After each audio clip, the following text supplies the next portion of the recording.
But this was just the first leg of the trip. As Indian reservations go, Ogoki, a fly-in, fly-out reserve, is isolated. 45 minutes to Ogoki. Any questions?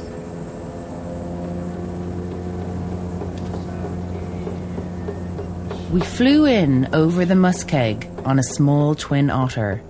Despite the wind and lashing rain when we set down in Ogoki Airport, the family's old Ojibway friends all pitched up in their pickup trucks to welcome us.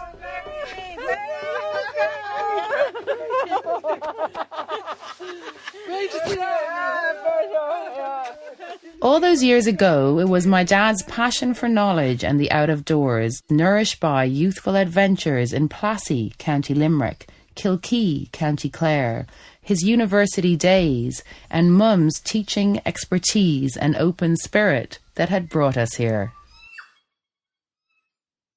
Later that night, another old friend of Mum's, local neonatal nurse Pearl Achneepineshkum, called over to see us and opened up over a cup of tea about her own experience of the residential school system in the 1960s, the notorious precursor to the on-reserve system, which was where we came into their lives and their story.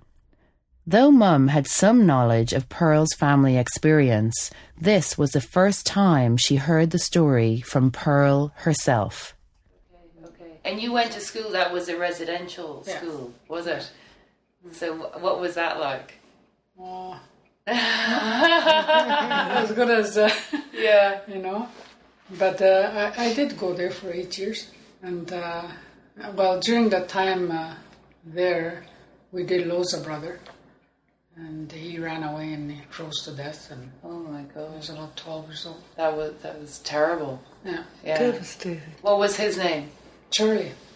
In the university, Trent University, I think it is.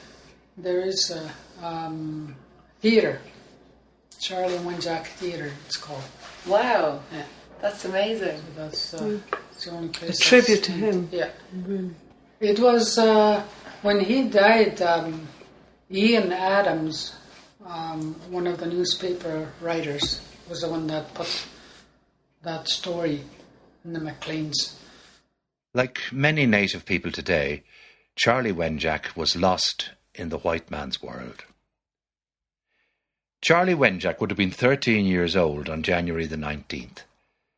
And it's possible that during his short and disturbed life, someone may have taken a snapshot of him, one of those laughing, open-faced, blurred little pictures one so often sees of children.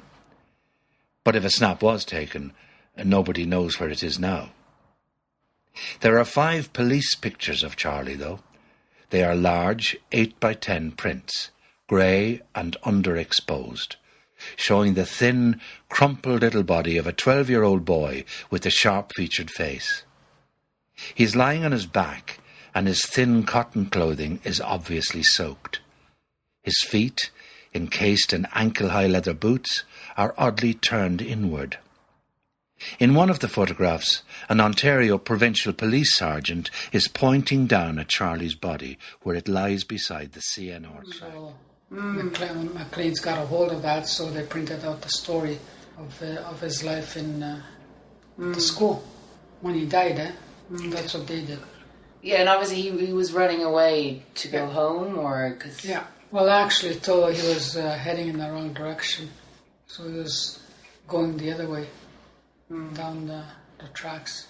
It is the exact spot where, in the night of October the 22nd, Charlie collapsed and died from exposure and hunger, just 4.5 feet from the trains that carry the white world by in warm and well-fed comfort.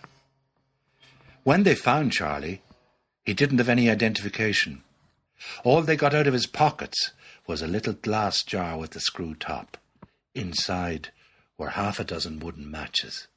They were all dry, and that's all he had.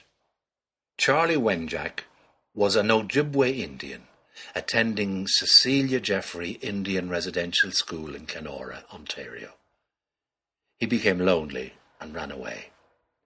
He died trying to walk 400 miles home to his father, who lives and works in an isolated reservation in northern Ontario. It is unlikely that Charlie ever understood why he had to go to school and why it had to be such a long way from home. It is even doubtful if his father really understood either. And then when my brother died, that's when my father never understood why his son died. And he went to his grave without not ever knowing.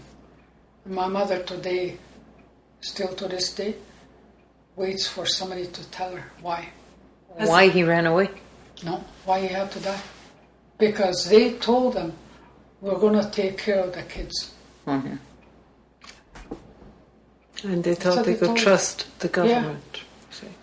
My father never went to a school, but my mother did. My mother did go to a residential school. And when my brother had died, they brought him home with the principal. They flew him in that time.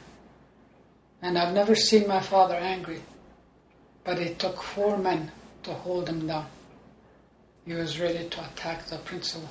When that happened to us, I was always scared for my children when they become 12 that they would die. That's what I actually thought. I was always so scared, and I had 4 of them. I had 3 sons and a daughter. I was always scared, because it traumatized me when my brother died. Of course. Yeah. Yeah. And I suppose you feel really helpless as well. Oh, yeah. Well, that's when they started closing them, a year after his death. That's when they started closing the residential schools. Right. Yeah. So I think